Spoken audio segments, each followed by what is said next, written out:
Hi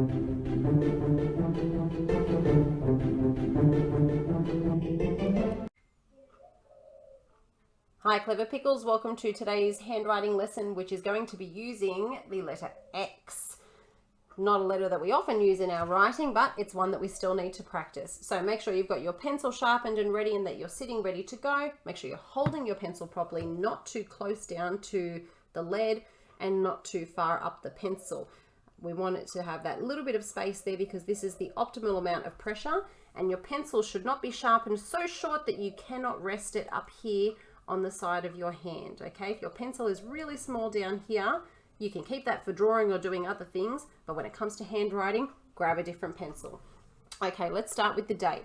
Remember, the date is just our practice, so whatever date it is for you, you need to write the long date now. I am just writing a made-up date because I know this video will be watched on different days by different people, and you may not have the same date as me. So I'm just going to pretend today is Friday the 30th, and I'm going to pick March. No, I already did March ones.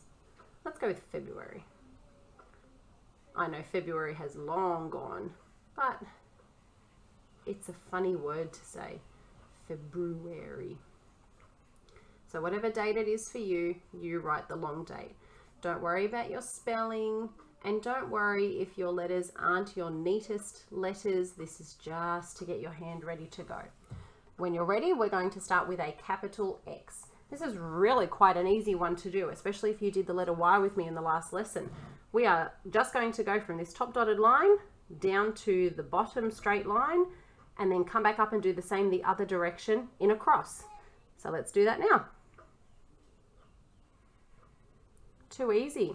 Now the trick with an X is making sure that the part where they cross over is on this line. That's where it has to cross over. If you're doing this and the cross is up here, then you're not forming that letter accurately. And that is our focus, forming the letters accurately. So let's try it again.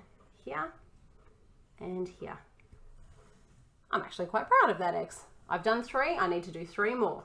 You only need to do 6, no more, no less. Let's have a look at what happens when I do a big one. That is going to take up a lot of space in your book. This is going to cross over into other letters. So I don't like that. I'm going to put a cross on my X, a cross on my cross. 1, 2, 3, 4, 5, 1 more. Very good. If I'm going too fast, just pause the video and press play when you're ready. Now when we do the lowercase x, we do the exact same thing, but we are only doing it in between this section here, the 2 straight lines. So let's try that now. Not too bad. My pencil may need sharpening. Oh no, I just need to turn it. Smaller version. Criss, cross. Too easy. Making sure it's not too big, going above those lines. I don't like that one. And making sure it's not too small. This one, we're not going to see that very well. It might blur into some other letters next to it. We need to make sure that we're touching that top line there and touching the bottom line here. Keeping that space accurate. 1, 2, 3, 4, 5, 6. I've done 6. Let's move to the next one now. Let's go with some words that start with the letter X, which is not always easy to find. So let's start with the one that we mainly all know, which is X-ray. So we start with X, most use the hyphen, and then we write ray.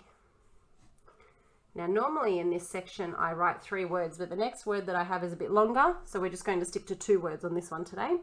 Xylophone. Xylophone. That X making that Z sound. Xylophone. And that's an interesting thing, isn't it? How we're practicing this X, and most of the time when we use that letter to make a sound, it makes it Z sound. Okay, let's go to our next one now, which is using X at the end or the middle of a word, which is where we hear it most of the time. First one is exit. Exit. Remember the top dot on your I and to cross your T. The next one is box. We often hear the X sound practiced by using the word box or fox. And our last one is next. Next. Very good. Make sure you have spaces between those words. All right, and our last one today is using the X to draw a picture. And let's remember that this does not have to be a long thing. This should be quick and just a little bit of fun. If you're not up to this yet and I'm going too fast, just press pause. You'll catch up when you're ready. No rushing. Okay, so we're going to use the lowercase x 6 times. 1, 2, 3, 4, 5, and 6. I didn't remember my finger space there very well, so I have to remember that for next time.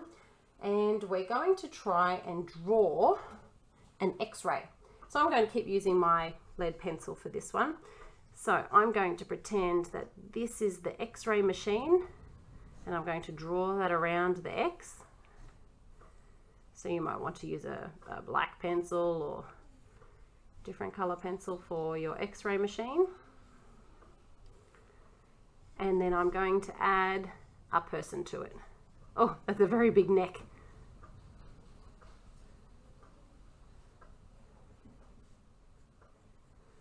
That's my X-ray machine. You can see the person in there. You might be able to do better details than mine. Okay guys, thanks for joining me. See you in the next lesson.